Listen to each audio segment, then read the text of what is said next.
Okay, so in this module, what you're going to do is spend the bulk of the time talking about concrete techniques that people can use to facilitate difficult conversations.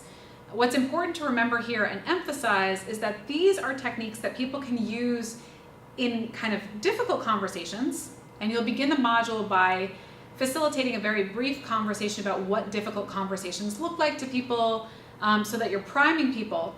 But you also want to emphasize that every one of these techniques is just an essential communication technique to build trust and make sure that you're listening and hearing people and helping people feel connected. And so these are not only techniques that you have to use in conflict-like situations. It's a both and. And as a trainer, you want to be sure to emphasize that so that people can use these techniques to have strong communication and prevent conflict and tension from emerging in the future. Okay? A nice segue is to emphasize that, we've been looking at feedback conversations and the ways in which a feedback conversation can become difficult. These are excellent techniques to use in those circumstances. They are also great techniques to use when you see that people are under a lot of stress and their backup behaviors start to come out. On yesterday, we would have talked about, the previous day, we would have talked about social styles and backup behaviors. So you're bringing that back into the conversation and acknowledging that when those backup behaviors come out, that can also kind of lead to tension and a difficult conversation. Again, these are all times when all of these techniques are going to be used. As a trainer, you have the option, and I would recommend that you ask people to sort of focus on a wall where you will have hung all of the drawings that represent each technique. You can also use PowerPoint to sort of walk people through the techniques, but remember that if you use the PowerPoint, just be aware of the order in which you're presenting things. So you're going to have these things physically, and you're going to be adding labels to each of the physical drawings, and you can also use PowerPoint. It'll all depend on the setup of the room and the size of the group. Okay, I'll do them on PowerPoint here with the goal of helping you really understand what each technique means. But please refer to the instructions in the game to see how you would actually facilitate this as a group exercise. So there are 5 techniques that we're going to review that we've actually introduced in one way or another, explicitly or implicitly, through the course of the last couple of days.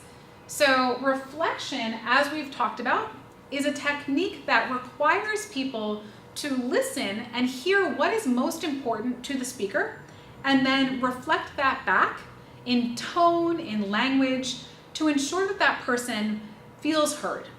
And particularly when people are upset and when people repeat themselves over and over and over again, reflection is a fantastic technique that helps people let go of what they're expressing over and over and over again, because they feel like you get it, you've heard them, and so therefore they can move on.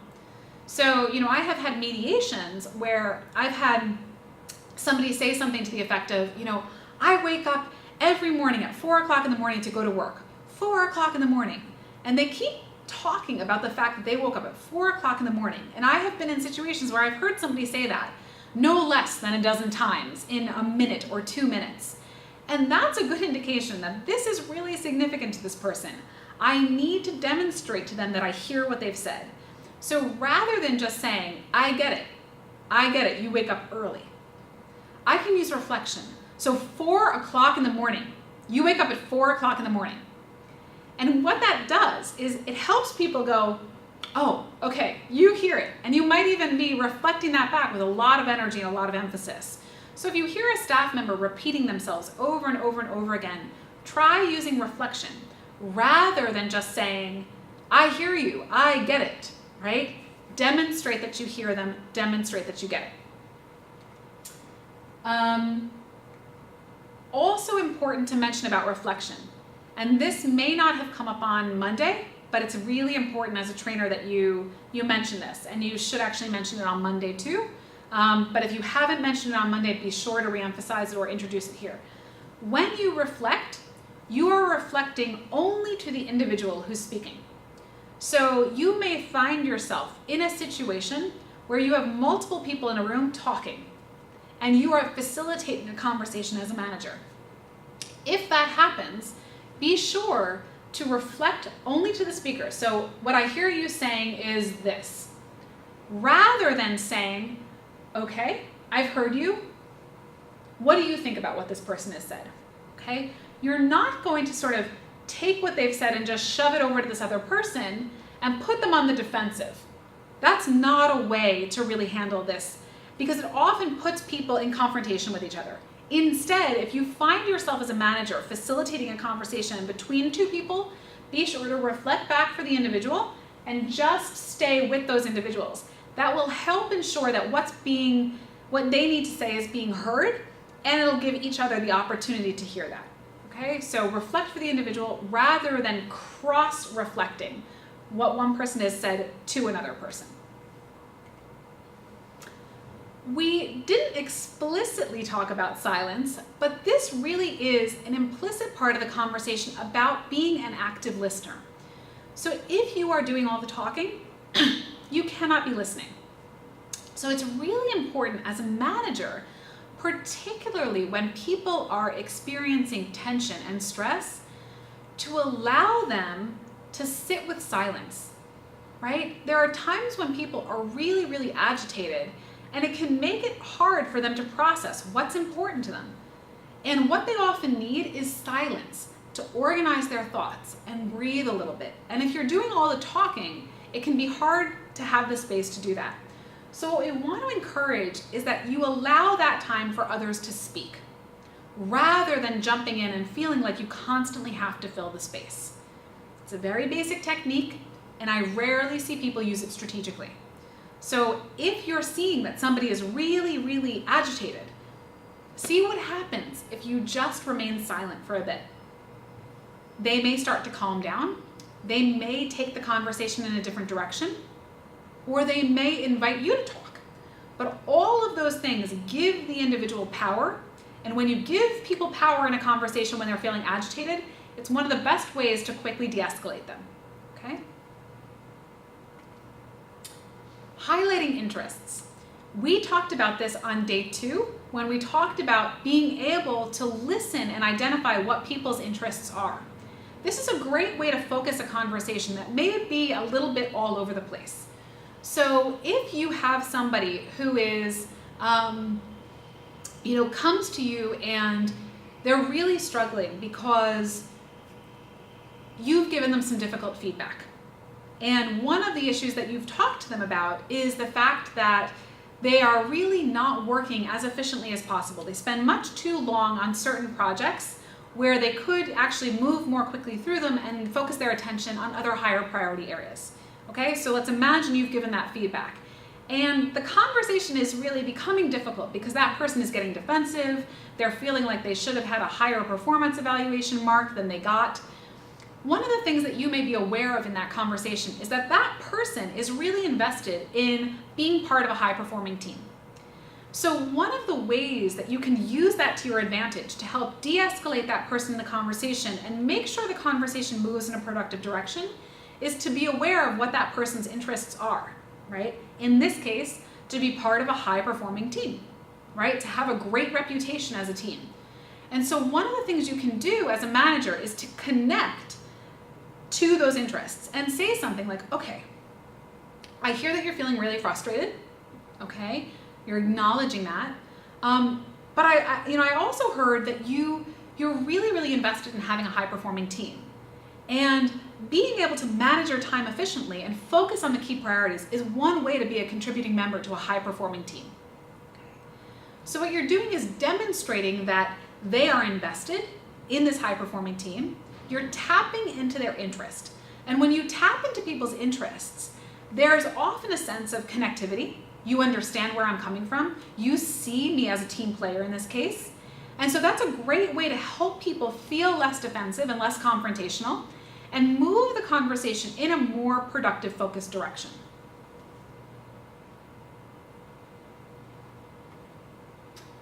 Inquiry. So we don't have a picture up here. I'm going to show you in a moment the hard copy of the picture that we're using. This was done before I could insert them into the slides, so bear with me one moment.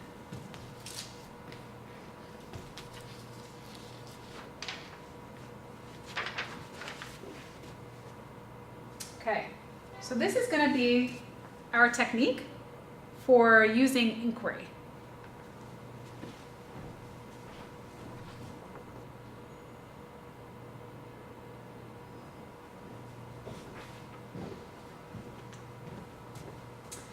So we talked about inquiry at length on day 2 when we talked about interest-based problem solving. What we're prompting you to do when you're in a difficult conversation or when you're just trying to enhance your communication generally is to remember to ask open-ended questions. It is so common for managers to jump to problem solving without asking a single question, okay? And when that happens, we know that managers are only solving a piece of a problem or they're solving the wrong problem. And so what we're prompting you to do is to spend time enhancing your communication with your team members by asking questions and asking those questions in a way that opens up dialogue and creates opportunities for enough information to come out that information is useful to you in coming up with creative solutions that will meet a variety of needs. Okay, so really using those inquiry techniques. That is a key aspect of being able to have effective communication and to be able to problem solve and to be able to de-escalate tension. There's nothing more frustrating than presenting a manager with a problem and then having that person jump right into problem solving without presuming to ask a single question and ask you how you've explored things, right? That can be very dismissive and have a very negative impact. Our next technique is time travel. So let's take a look at our picture.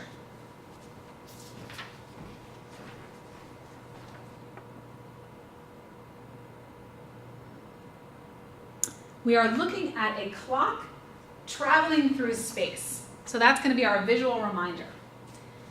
Now this technique came up when we were talking about inquiry, and we were talking about a subset of questions that you can use to move back in time and explore what people have done or learned about a particular issue in the past to help inform how they resolve a problem or manage it in the present, and moving forward, asking questions that are about ideal visioning. What would you ideally like to see in the future, or how would you like to see this in 6 months? Asking those types of questions to open up how people wrestle with a problem in the present and understand their possible options. This is a great way of getting people unstuck.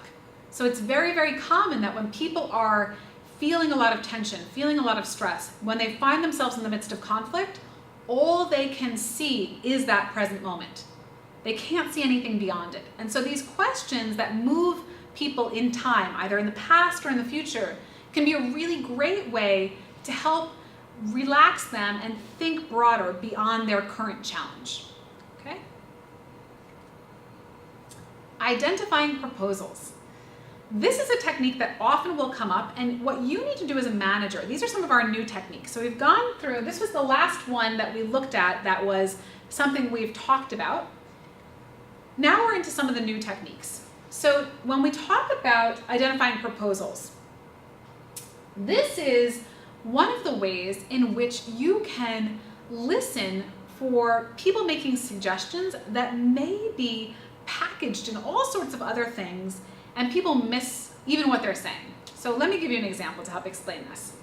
So if you are working with somebody and they come to you and you have to give them feedback about something. Let's go back to our feedback example.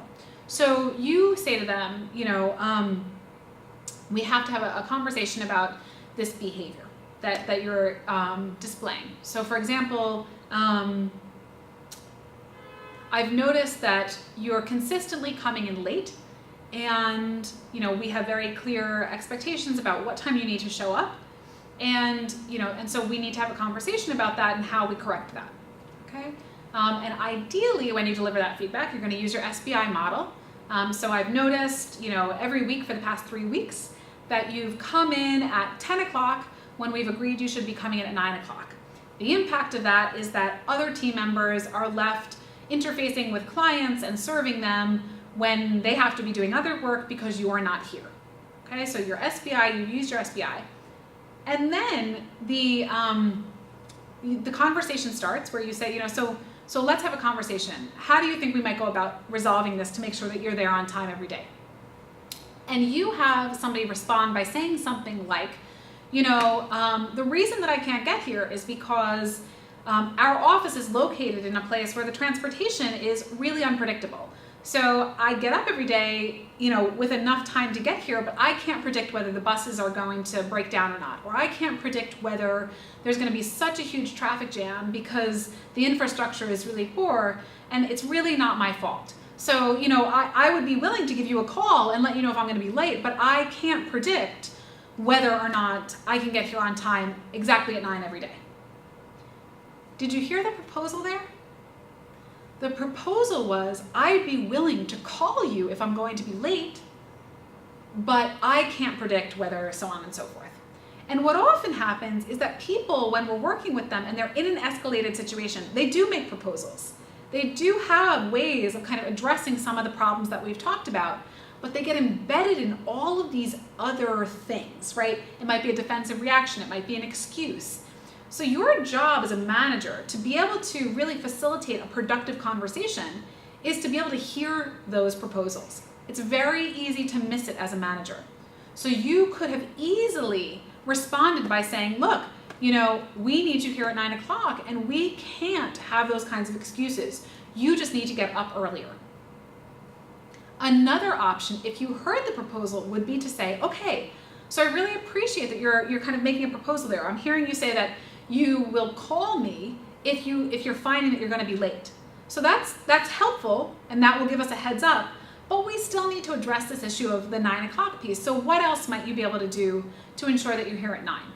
Okay, so you're acknowledging that proposal, and that's kind of a new piece of this puzzle. That may help resolve a piece of this, and then you need to continue that conversation. But that's how you would use the technique of identifying proposals, okay? Role reversal. Role reversal is something that you can do when you want to help somebody think about a situation from another person's perspective. So if you're working with a staff member, this may come up because two staff people are having some sort of conflict with one another, and one staff person comes to you and says, this person is what I'm finding is that they're really curt when I come into their office, and I'm asking them for help, and I come into their office and I'll just say very politely, can you help me with this issue? And they'll respond by saying things like, I can't help you now. Okay, so if you're exploring that and hearing that from an employee, you might have the option of using something called role reversal, where you could say something like, okay, so I'm hearing that you're feeling really frustrated by the fact that you're walking into this person's office and they're giving you a very curt response when you ask for help. How might you feel if you were working in your office and somebody came in and interrupted you and asked you for help?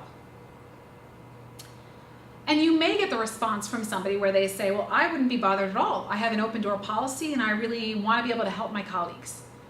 You may also hear somebody say something like, well, I guess that could be a little bit frustrating because, if I'm working on something, then, if somebody's interrupting me frequently or I'm getting a lot of people interrupting me, that could be really challenging to get my work done.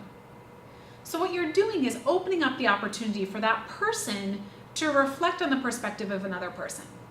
It's important to be aware that this may not always have the intended effect. So sometimes when people use a role reversal technique to help another person explore different perspectives, all it does is, dig somebody further into their position and their idea of who somebody is. So that first example I gave, if you asked a role reversal question, they might respond by saying, I would be more than happy to help people. So you want to be cautious about when you use this technique. I have used this technique in management settings when I have an employee who's confronting me with a problem, and it may be a problem that's ongoing, and we've workshopped a lot of different potential solutions, and what I'm finding is that they're really not taking accountability and implementing any of those options.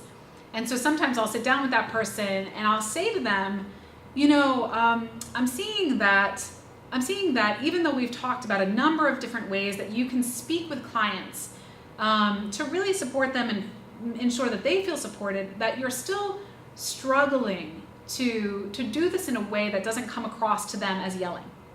Now let's look at all of the different ways we've approached addressing this issue. I am really at a point where I'm not sure how else I can help you. So what might you do if you were in my shoes? How might I help you? How might you kind of help yourself if you were in my shoes? Right? So this is a technique that you can sometimes use with people to help them see from your perspective what you're seeing. And that sometimes can open up new insights. Sometimes it can help people see that you've sort of exhausted all the options and they need to take accountability and responsibility. So there are a number of different ways that you can use this technique, but be aware that it can often not have the intended effect. Stroking. This is a fantastic technique. And it's something that I wish managers used more often because it is such a quick de-escalation technique. And I've been using it through the last couple of days, I've been modeling it but not articulating what I've been doing. But essentially what stroking is finding opportunities to validate the effort that somebody is making or how they might be feeling. Okay? And so some of the ways in which this might look are if you have somebody who is really upset because you've just given them some difficult feedback, you might, as a way of helping them calm down, say something like, I just want to take a minute and acknowledge that this is a difficult conversation. And I really appreciate the fact that you have continued to stay in this room and really talk openly and honestly about the feedback. That's not an easy thing to do. That's an example of how you might stroke somebody. And oftentimes it's a good technique to use when you can see that people are kind of at the breaking point and they want to walk out, and you want to be able to express your appreciation and acknowledge the effort that they're making. And it may not be that they're doing the best job, but what you're doing is to try to keep them in that conversation and reduce their stress and anxiety enough that they can have a productive conversation. Stroking is fantastic, and it really, really does work. Just try it. Try it out at home and see what happens. Normalizing. Okay. As trainers, there are two pictures that you can use for this technique. One is this picture of the penguins. The other is this picture of Tom Jones. So take a look at your instructions in the activity instructions so that you can get a breakdown of how each of these pictures would be used to describe the technique. And use whatever you think is going to be most effective in the context in which you're working. If you use Tom Jones, there's a video that goes with it, so be sure to use the video and take a look at that. Normalizing is a technique that you use to help people feel that they are not alone in their experience. And so I will tell you that oftentimes, because of the nature of the work that so many of our people do, we find that people often feel very isolated in their experience. Okay, so our penguin here, who's looking kind of very alone and very isolated, is not aware that there are all of these other penguins behind him who have this shared experience of being in a penguin, right, and being in the Arctic. He is so sort of focused on his own experience that he doesn't realize there are others who understand it and share it.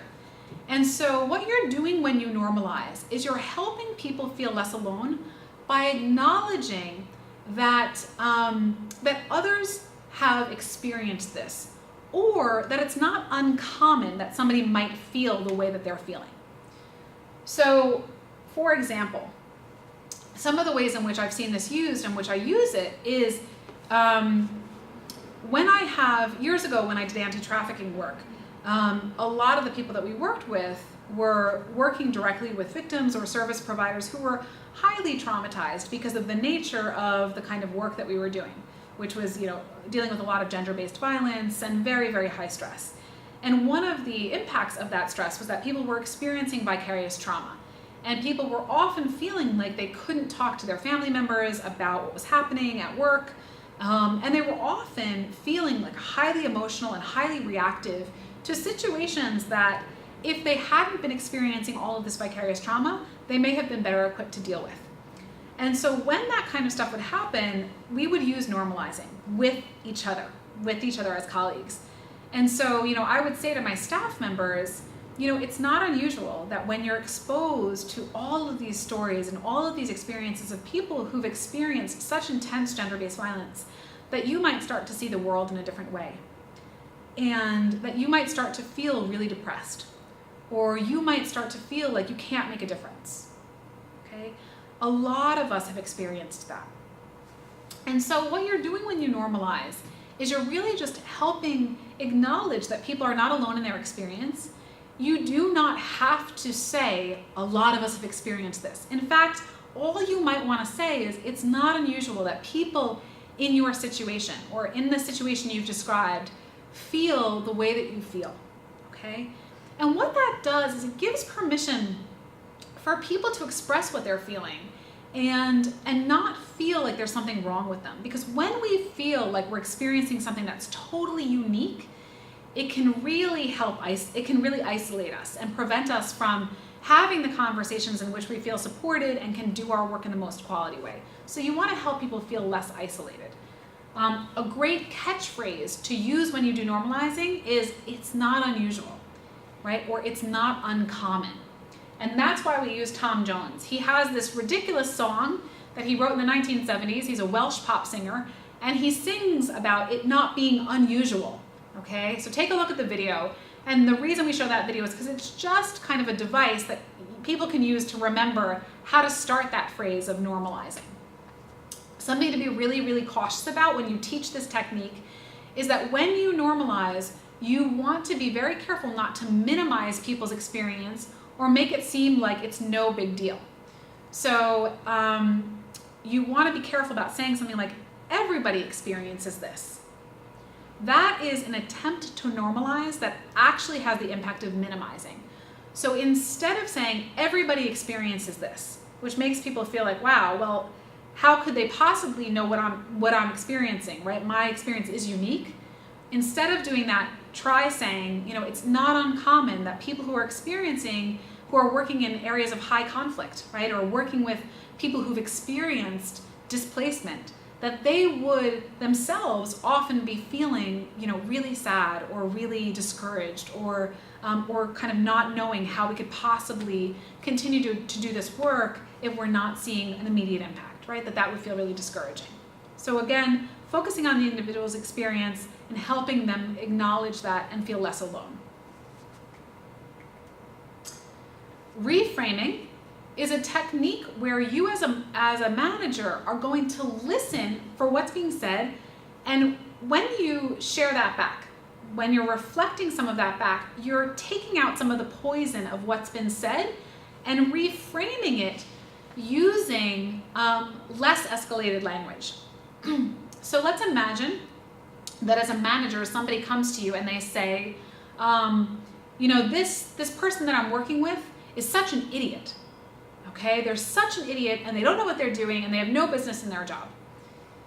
If you want to ensure that that person understands you've heard them, but you want to reduce the tension, you might say something like, so you feel that person really doesn't know how to do their job. Okay? Rather than saying, so that person's an idiot. You really feel that person doesn't know how to do their job. All you're doing is sort of reframing what they've said using slightly more positive or de-escalated language. And it's a nice technique when people are really, really agitated because it helps remind them of some of the escalated language that they're using and start to speak in slightly more productive ways that could be more useful for the conversation. You can also reframe a conversation to focus on interests. So you can reframe the specific language that people have used to make it slightly more positive or less negative.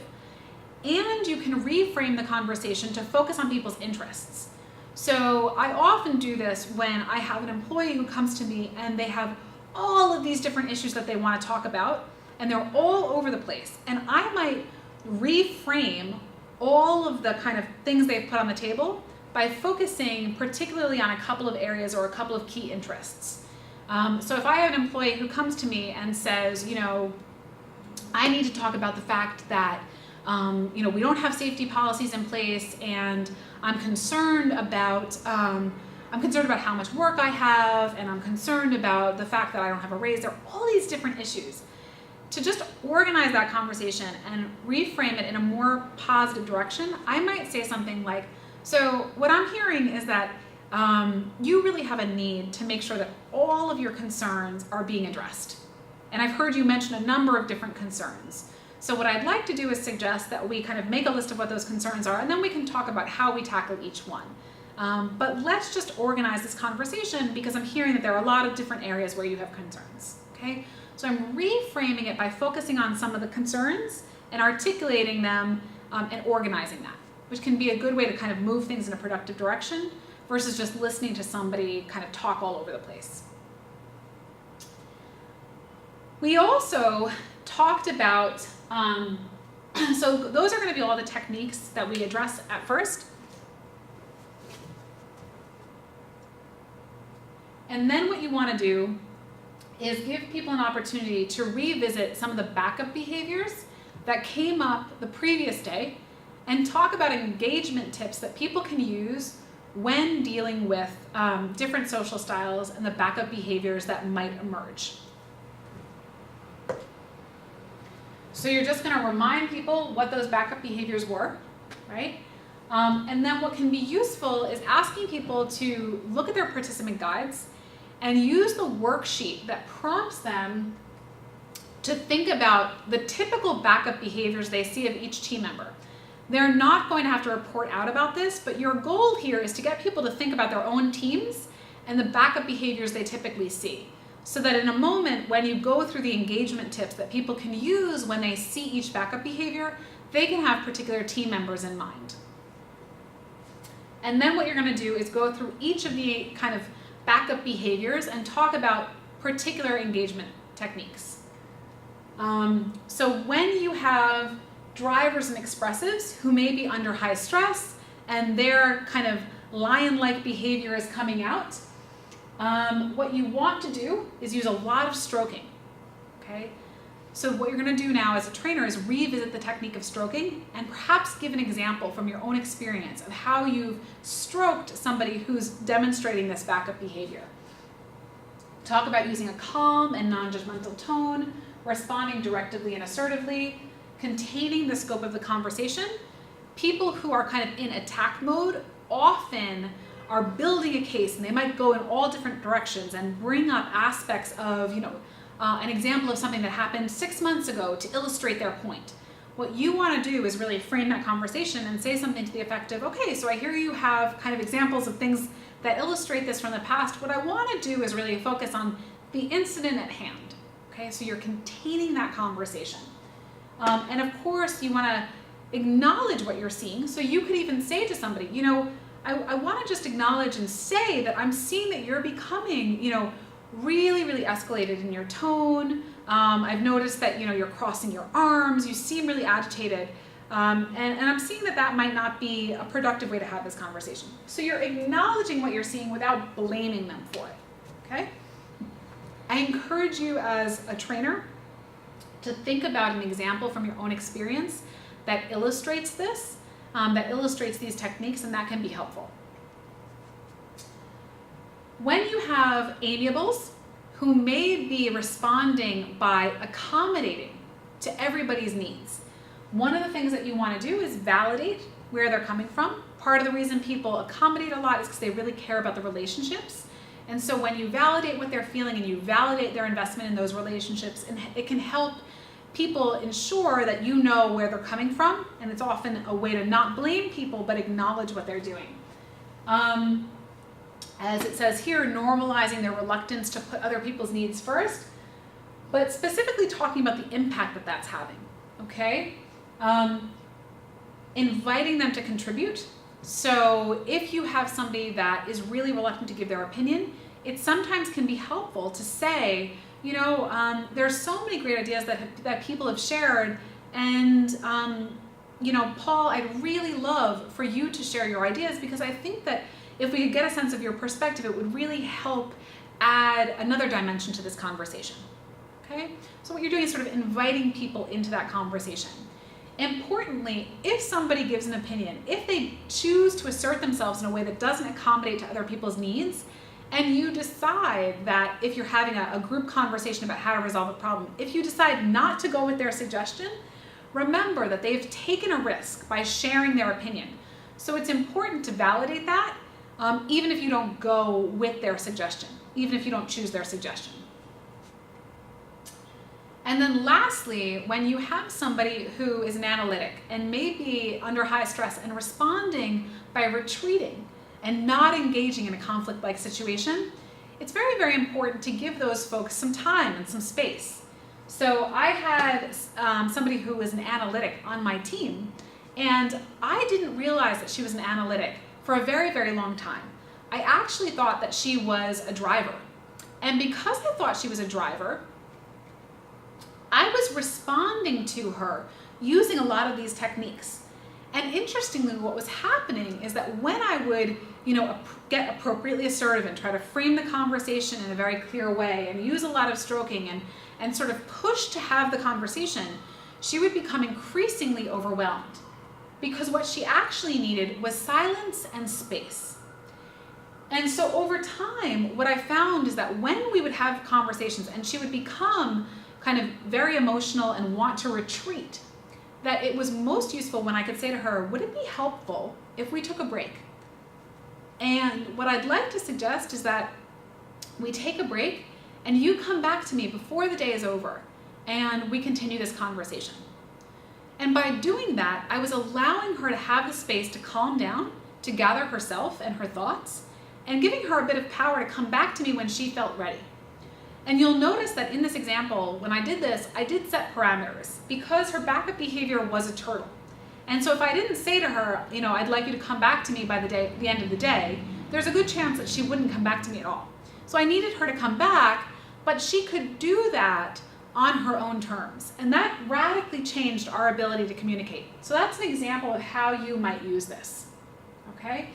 And of course, using positive reinforcement, and really for all of these styles. Okay? And so those are some of the engagement tips that we would use with each of those styles. So what happens next? You're going to throw this slide up so that people can see it, and then you're going to spend time as a trainer demonstrating these techniques and how you would use them in a one-on-one conversation with your co-trainer. So you're going to spend 10 or 15 minutes kind of demonstrating what this actually looks like in real time. So take an example. You can look at your facilitator instructions for how you would frame this exercise, and then you're going to go and demonstrate this in all of the techniques and then facilitate a debrief conversation. You also have the option to sit in that conversation, in that demonstration, and ask participants to shout out techniques and then demonstrate them on the spot. So you have that option available to you depending on what